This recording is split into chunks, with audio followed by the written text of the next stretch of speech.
Agora a gente fala sobre saúde. O mês de novembro começou e com ele tem início também, minha gente, a campanha Novembro Azul. A ideia da iniciativa é conscientizar a todos sobre a importância de aprofundar a discussão e prevenir o câncer de próstata. No Brasil, para você ter ideia, são esperados 72 mil casos novos da doença a cada ano até 2025. O assunto é sério e nós convidamos um especialista para falar sobre o assunto conosco. Não é, Lucas? Com certeza, Aline, eu já estou aqui com o Dr. Bruno Garcia, que é urologista e especialista em cirurgia robótica. Conversa conosco a partir de agora. Dr. Bruno, muito bom dia. É um prazer recebê-lo, que bom tê-lo aqui. E já vamos começar falando sobre essa campanha, né? Esse grande objetivo. É de fato importante falar sobre o câncer de próstata, né? Bom dia. Bom dia, Lucas. Bom dia, Aline. É um prazer estar aqui no Sergipe no Ar para esclarecer a população sobre esse tema importante que é o câncer de próstata. É importante porque o câncer de próstata é o câncer que mais atinge os homens. Claro que tem um câncer de pele que ultrapassa, mas o câncer de pele é um câncer pontual, tal. O câncer específico mesmo que mais atinge os homens é o câncer de próstata. O senhor fala sobre o câncer de pele, que é mais pontual, mas apesar de talvez o câncer de pele, mesmo sendo pontual, atingir mais os homens, o de próstata mata mais, né? O de próstata acaba matando mais, pelo fato de ser mais agressivo, muitas das vezes mais agressivo do que o câncer de pele. Qual que é o grande objetivo dessa campanha do Novembro Azul? É estimular que de fato as pessoas se cuidem, que façam os exames. Que exame é esse? Em que idade é necessário fazer?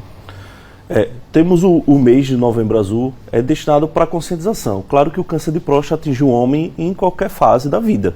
É importante que todos os homens, a partir dos 50 anos, façam pelo menos um exame com um urologista de confiança para que se detecte a doença precocemente, uma vez que precocemente a gente tem uma chance de 95% de cura. Bacana. Diagnóstico precoce, né, Aline? Eu vou entrar então nessa conversa, doutor Bruno. Obrigada pela participação aqui com a gente. Bom dia para o senhor. Porque a gente brincava sobre esse assunto desde ontem, eu falando com o Lucas, que ele é novinho ainda, não tem nem 30 anos, mas se ele tiver um diagnóstico familiar, por exemplo, ele merece ter uma atenção maior com essa saúde, com essa preocupação com a próstata e realizar esse exame mesmo antes dos 50 anos? Excelente pergunta, Aline. Justamente, pacientes acima dos que têm história familiar de câncer de próstata ou que são afrodescendentes, ele tem um fator de risco maior de desenvolver câncer de próstata. Por isso, o ideal é começar 5 anos antes, ou seja, a partir dos 45 anos. Aí começa de que forma? Indo ao urologista, é isso profissional mesmo que a pessoa deve procurar? Que exame é que tem que fazer? Porque também tem muita gente que fica naquela expectativa, né? É o exame do toque retal. Não necessariamente esse exame precisa ser feito, né? Há um exame que é feito antes, né? Para saber se há necessidade ou não de fazer o toque, né? O que mais assusta os homens talvez seja o toque retal da próstata. Lembrar que o toque é um exame simples, é um exame que faz parte da consulta médica, faz parte do exame físico, ou seja, ele é inerente à consulta médica. E o toque é 4 segundos, é muito rápido, é indolor. O toque ele pode ser até não feito, depende muito do PSA, das condições clínicas do paciente, mas normalmente ele é usualmente realizado. Bacana, e é importante. Eu vou participar mais uma vez porque é um assunto de extrema importância, de extrema relevância, é um assunto que ainda tem muito tabu, né? Os homens ainda têm muito esse preconceito de procurar o urologista, de fazer, aí tem esse receio, esse medo em relação ao exame do toque. Eu vou citar um exemplo aqui no estúdio, por exemplo, o nosso colega Scooby, ele tem mais de 50 já, né, Scooby? Scooby tem mais de 50, ele diz que sempre fez o PSA, que chama PSA, exato, que é o PSA. Mas nunca foi solicitado o de toque retal. Há essa necessidade de fazer depois dos 50 ou tentando tudo certinho com o exame de sangue, não há essa necessidade? Olha, no caso do Scooby, especificamente, a partir dos 50 anos, caso ele tenha feito pelo menos um toque alguma vez na vida e o PSA seja menor que 1, a chance de ter um câncer de próstata que seja clinicamente significante é muito baixa, podendo ser o toque postergado e claro que a avaliação anual ela é individualizada também. Tem cânceres de próstata, por exemplo, que eles são muito indolentes, que eles são muito lentos. Então nem sempre vale a pena explorar esse paciente nesse momento da vida. Então o grande segredo é identificar o PSA para aquele tipo de paciente, para o tamanho da próstata, e em alguns casos fazer o toque retal, e isso para triar, para fazer uma biópsia ou não da próstata. Bacana, então o caminho é esse. Pacientes com fatores de risco, 45 anos, procuram o urologista, os demais com 50 anos, e faz os exames que forem necessários para poder prevenir a doença. Com certeza. E você perguntou mais cedo se é necessário realmente o urologista.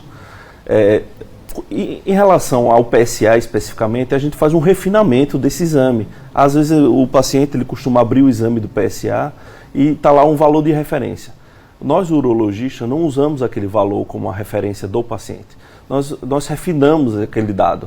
Então nós usamos a idade como parâmetro, o tamanho da próstata, a densidade desse PSA em relação ao tamanho da próstata, a velocidade de crescimento. Então são muitos dados, esse refinamento é mais preciso, a gente tende a fazer uma triagem melhor do paciente. Então o ideal é que procure realmente um urologista. Doutor, quando a gente fala em câncer, e aí são todos os tipos, não só o câncer de próstata, a gente fala também nessa importância do diagnóstico precoce. Eu acho que com câncer de próstata não é diferente. Diagnosticar o câncer precocemente aumenta as chances de sucesso do tratamento. Exatamente. O câncer de próstata ele não apresenta quase nenhum sintoma, não apresenta nenhum sintoma, para falar a verdade. E a detecção precoce, ela impede 95% dos casos, ou seja, ele cura 95% dos casos. É uma chance muito alta de cura quando o tratamento é realizado precocemente.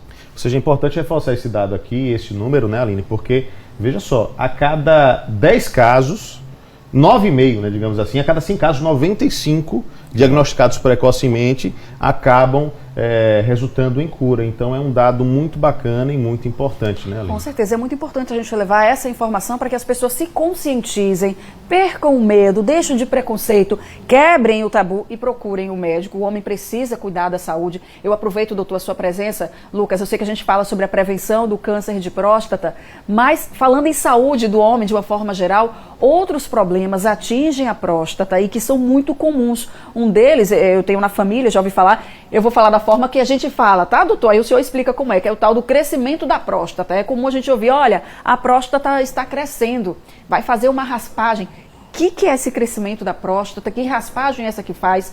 Não tem risco para o paciente ali, para aquela pessoa que está com esse problema, né, não sei se risco de morte, ou de perder a função sexual, por exemplo?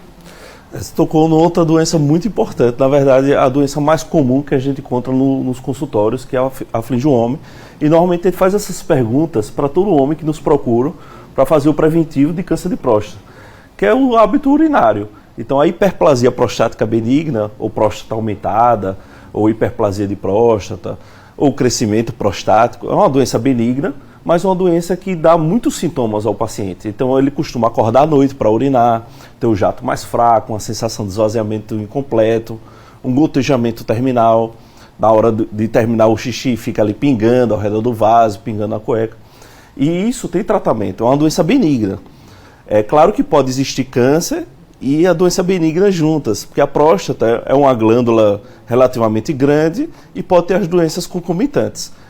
Normalmente quem tem hiperplasia normalmente não tem câncer de próstata, mas pode ter também, tá? E isso tem tratamento, pode ter tratamento clínico, tratamento cirúrgico. Normalmente o tratamento cirúrgico não leva àqueles problemas urinários de disfunção erétil, problemas de incontinência urinária, como a cirurgia para câncer de próstata pode até gerar, tá? Mas é uma doença que é altamente prevalente, atinge mais de 50% dos homens a partir dos 50 anos. E o câncer de próstata, ele também é altamente prevalente. Ele atinge 1 a cada 6 homens. Então, se contarmos 6 homens aqui, nosso recinto, um da gente pode ter câncer de próstata. Perfeito. Doutor, eu quero agradecer muito a sua presença aqui, foi muito esclarecedor. É um prazer tê-lo aqui. Quero deixar, inclusive, o convite aberto para que, ao longo desse mês, o senhor continue trazendo informações para a gente aqui. O senhor voltará muito em breve aqui no estúdio também para trazer mais informações para nós. E, por favor, que a gente reforce essa mensagem de que o homem ele tem que se cuidar, né? Obrigado. Não, obrigado você, Lucas, pela oportunidade. Lembrar de voltar para a consulta. Tem que voltar. Tem que voltar. Para quem não sabe, o doutor Bruno é meu médico também. Pedi os exames. Revelou. Estou cobrando o retorno. Ele ia revelar, viu, doutor, que o senhor era o médico dele. Publicamente. Muito bem. É meu médico, está cuidando bem da minha saúde, mas está tudo certo, né, doutor, por enquanto? Está tudo certo. Eu vou seguir aqui apresentando por muitos anos. Um abraço, doutor. Obrigado. Abraço e bom dia a todos.